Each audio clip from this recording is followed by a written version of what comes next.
Coucou tout le monde, j'espère que vous allez bien. Aujourd'hui, je vous propose une petite vidéo en anatomie. Nous allons nous intéresser à la tête et au cou.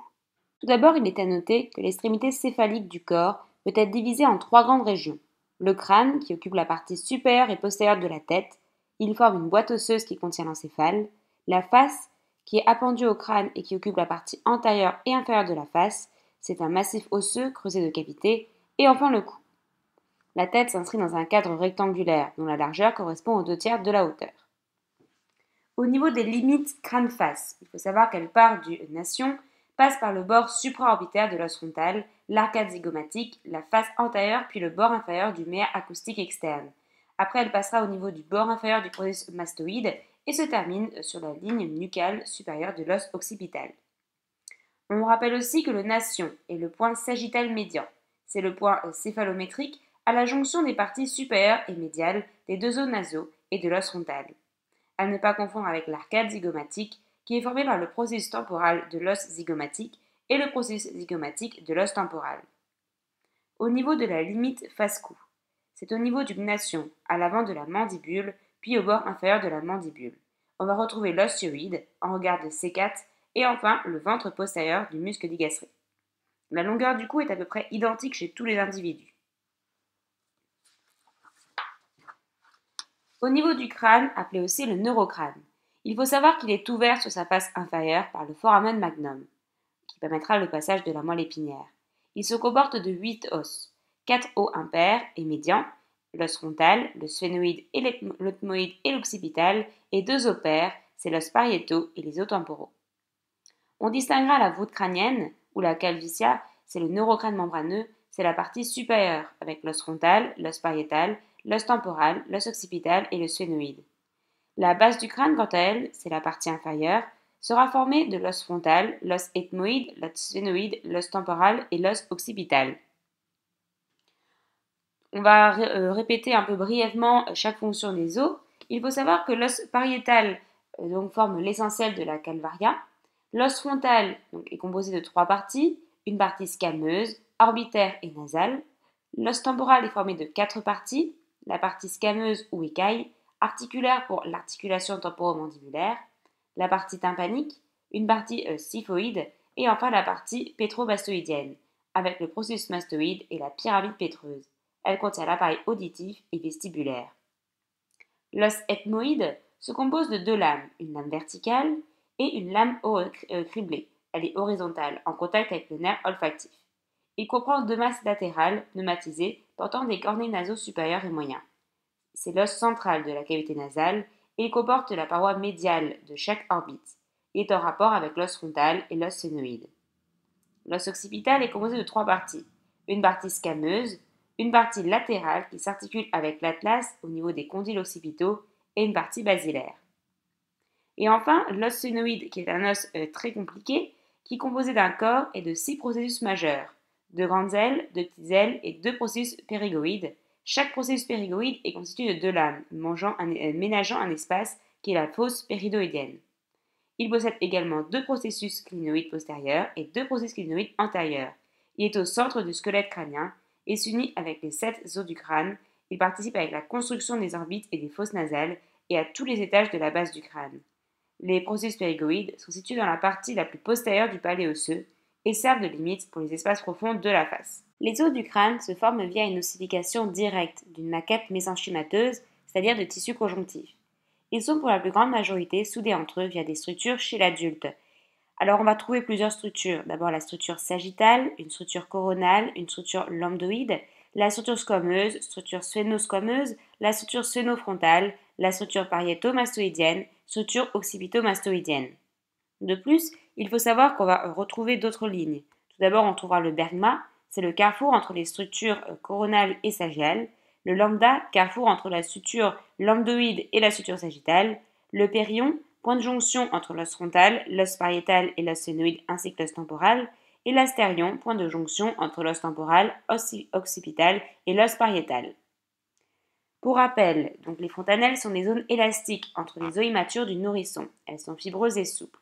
Elles permettent une certaine déformation du crâne au moment de l'accouchement. Elles disparaissent entre 6 et 18 mois. Les sutures fibreuses et les zones de croissance chez jeunes enfants La pression de l'encéphale en expansion chez l'enfant permet la croissance des structures des os de la voûte crânienne. Les zones de croissance vont ensuite se calcifier à l'âge adulte pour former les synostoses. Au niveau de la base du crâne, il faut savoir qu'elle se forme via une ossification endochondrale, c'est-à-dire qu'elle passe par un état cartilagineuse. La base du crâne est divisée en 3 étages en marche d'escalier. Tout d'abord, on trouvera la fosse crânienne moyenne, c'est la fosse pseudotemporale. On aura la fosse crânienne postérieure, la fosse occipitotemporale. On va aussi retrouver l'écaille, qui est la partie squameuse ou la partie rugueuse de l'os. Elle est opposée à la partie pétreuse, qui est la partie lisse de l'os. Le corps du sphénoïde comprend la selle turcique. Il s'agit de la fosse hypophysaire, où vient se loger la glande des hypophyses. Les 4 angles de la fosse hypophysaire sont occupés par 2 processus clinoïdes antérieurs et 2 processus clinoïdes postérieurs. Le dos de la selle turcique fait partie des tâches postérieures. Au niveau de la base du crâne, il faut savoir qu'elle est trouée de foramen qui permettent le passage de nerfs crâniens et de vaisseaux. Dans l'étage antérieur, on trouvera le canal optique dans le sphénoïde, le foramen olfactif et la lame criblée. Dans l'étage moyen, la fissure orbitaire supérieure, le foramen rond, le foramen ovale, le canal carotidien dans la pyramide pétreuse. Au niveau de l'étage inférieur, enfin, on retrouvera le foramen magnum formé entièrement dans l'os occipital, le méa acoustique interne, le foramen jugulaire, le canal hypoglosse. On va maintenant s'intéresser à la région du cou. Tout d'abord avec les régions profondes de la face. Elles sont centrées sur l'axe aérodigestif facial, avec un étage supérieur qui est centré sur la cavité nasale, les orbites et les sinus en avant et le rhinopharynx en arrière. Les communications entre le rhinopharynx et les fosses nasales sont les cloanes. L'étage inférieur, quant à lui, est centré sur la cavité orale en avant et l'oropharynx en arrière. La communication est en l'isthme du gosier. L'oropharynx et le rhinopharynx forment la portion céphalique du pharynx. Les choanes sont séparés de l'isthme du gosier par le palais mou et les fosses nasales sont séparées de la cavité orale par le palais osseux. Au niveau de la partie céphalique du pharynx, il faut savoir qu'elle est entourée par des espaces profonds. D'abord, j'ai un espace antérieur qui correspond à la fosse infratemporale. On va retrouver aussi un espace postérieur avec la région rétropharyngée, médiane entre la paroi postérieure du pharynx en avant et la lame prévertébrale du fascia cervical en arrière, et la région rétro-stylienne latérale entre les muscles prévertébraux et scalène en arrière et le diaphragme stylien en avant. Enfin, on va aussi retrouver une région intermédiaire qui est latérale par rapport à l'axe pharyngé, avec une région parapharyngée en dedans et la région carotidienne en dehors. On remarquera que ces espaces sont séparés de la muqueuse du pharynx par une aponévrose résistance, appelée le fascia pharyngobasilaire. Toujours au niveau de la région du cou, il faut savoir que le cou est une zone de passage entre la tête et le thorax qui est très vascularisée.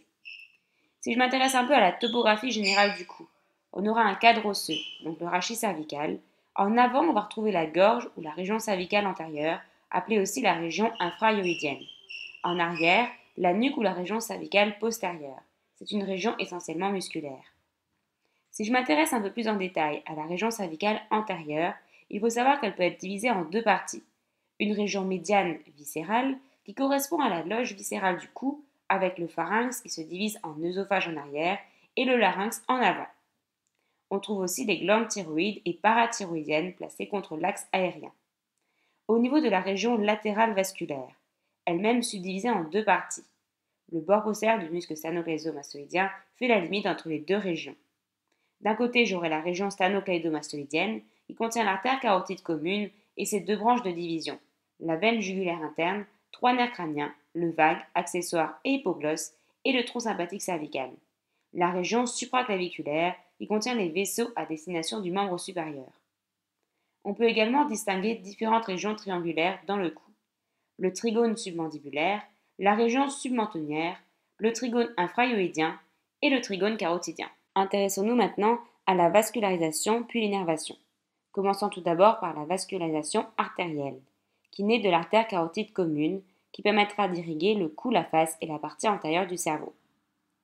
On a 2 types d'irrigation artérielle, d'abord avec l'aorte, qui donnera l'artère carotide commune gauche et qui se subdivisera en artère carotide interne gauche et en artère carotide externe gauche, et le tronc branchiocéphalique, qui donnera l'artère carotide commune droite, qui se subdivisera en artère carotide interne droite et artère carotide externe droite. A noter que l'artère carotide externe droite donnera 2 artères terminales, une artère maxillaire et une artère temporale superficielle, ainsi que psycholatérale, dont l'artère faciale. L'artère maxillaire est importante. Elle passe en arrière de l'articulation temporomandibulaire et vascularise les muscles masticateurs, le muscle buccinateur et passe ensuite dans la fosse rétropalatine pour irriguer le maxillaire et rejoindre la cavité nasale et le nasopharynx. L'artère temporale superficielle irrigue les muscles temporaux, le scalp et les tissus mous en dessous de l'arcade zygomatique, notamment. Et enfin, l'artère faciale s'anastomose avec l'artère ophtalmique issue des carotides internes.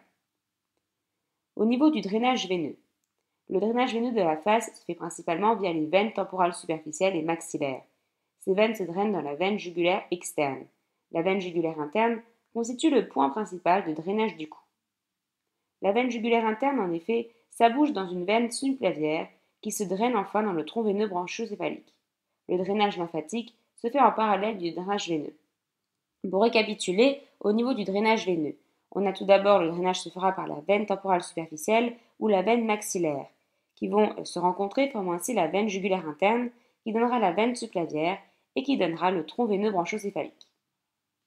Au niveau de l'innervation maintenant, il faut savoir que le cerveau possède 12 paires de nerfs crâniens, qui sont purement sensoriels. Donc ce sera le nerf olfactif, le nerf optique, le nerf de l'audition.